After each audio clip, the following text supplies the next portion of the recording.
بڑی بات انڈیا میں ہو رہی ہے، ایک تو یہ ہو رہی ہے کہ وہ سارے انڈیا کے لوگ جو ہیں ڈسپشن میں، فریب میں مبتلا ہیں، خود فریب میں مبتلا ہیں کہ وہ ایک بڑی طاقت بن گئے ہیں جیسے کہ ہٹلر بنا تھا. اب بھارت کی ہم مثال دے رہے ہیں، سپریم کورٹ کا فیصلہ ہو، 5 اگست 2019 کی جو بھی ان کے اقدامات ہو، وہ ریفلیکٹ کر رہا ہے کہ وہ اندرونی طور پر جب مضبوط ہو رہے ہیں، ان کی معیشت مضبوط ہو رہی ہے، ایز اے رزلٹ ان کی دنیا کی جو طاقتیں ہیں ان کے ساتھ تعلقات بہتر ہو رہے ہیں.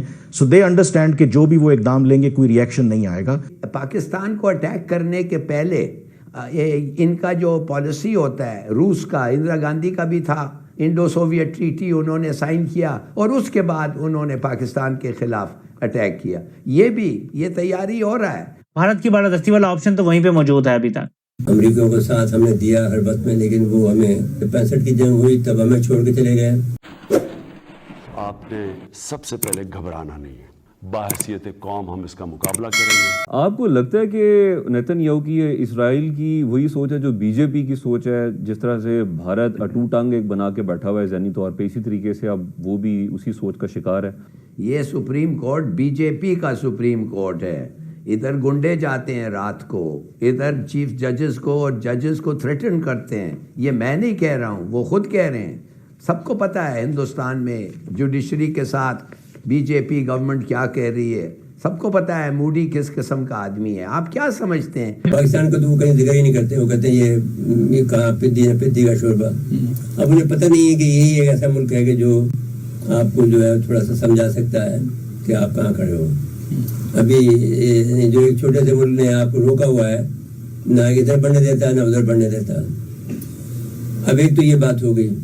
دوسری بات میں یہ ایک بیان دینا چاہتا ہوں کہ دیکھیے آپ نے اس تناظر میں ہمارا دورہ ہوا ہے عاصم منیر صاحب کا، کہ جب امریکہ کو ضرورت پڑ گئی ہے پاکستان کی پھر سے.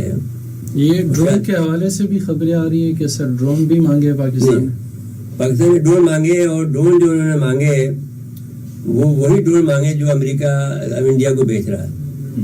انہوں نے کہا کہ آپ ہمیں وہی ڈرون دیں تاکہ ہم کا بیلنس نہیں ٹوٹے، کیونکہ ہم نے یہ بات ہم نے یہ رکھی ہوئی ہے کہ ہم یہاں کا بیلنس، طاقت کا جو بیلنس ہے، اسٹریٹجک بیلنس ہے، وہ نہیں ٹوٹنے دیں گے.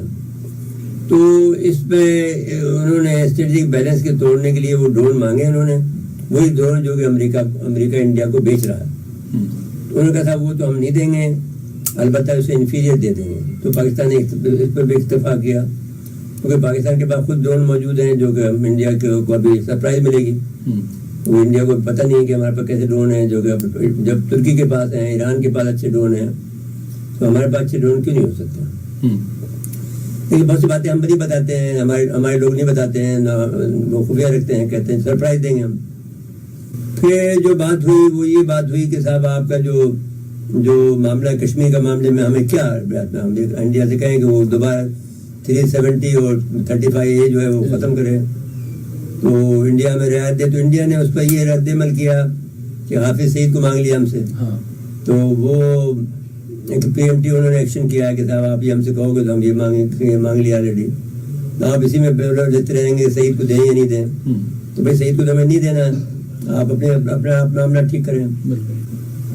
تو اصل میں اس وقت دنیا میں امریکہ اپنی بالادستی کو قائم کرنا چاہتا ہے، اور روس اور چین نے ان کی بالادستی کو چیلنج کیا ہوا ہے. تو امریکہ نے یہ فیصلہ کیا ہے کہ اپنی بالادستی کو کسی نہ کسی طرح سے بحال کریں. آئی تھنک پرابلم یہ ہے کہ اوور دا ایئرز پاسٹ میں جو بھی ہم نے انیشیٹوز لیے، آئی تھنک ہم نے کشمیر کے اوپر اور انڈیا کے ساتھ جو ہماری بارگیننگ چپ تھی، بیکاز آف آر اون فالیز ہم نے وہ انیشیٹو لوز کیے ہیں. آج میں آپ کو بتا دوں کہ اگر بھارت کا کوئی بھی ایک نچلے درجے کا ایک آفیشل جو ہے وہ یہ کہہ دے کہ کشمیر از اے ڈسپیوٹڈ ٹیریٹری اور ہم دو طرفہ طور پر پاکستان کے ساتھ اس کو ریزالو کرنا چاہتے ہیں، تو that would be seen as a big diplomatic victory for Pakistan. کہاں سے ہم نے شروع کیا تھا؟ ایک موقع تھا کہ جب واجپئی صاحب آئے تھے، اس کے بعد 2003 سے لے کے 2007 تک بھی پروسیس چلا.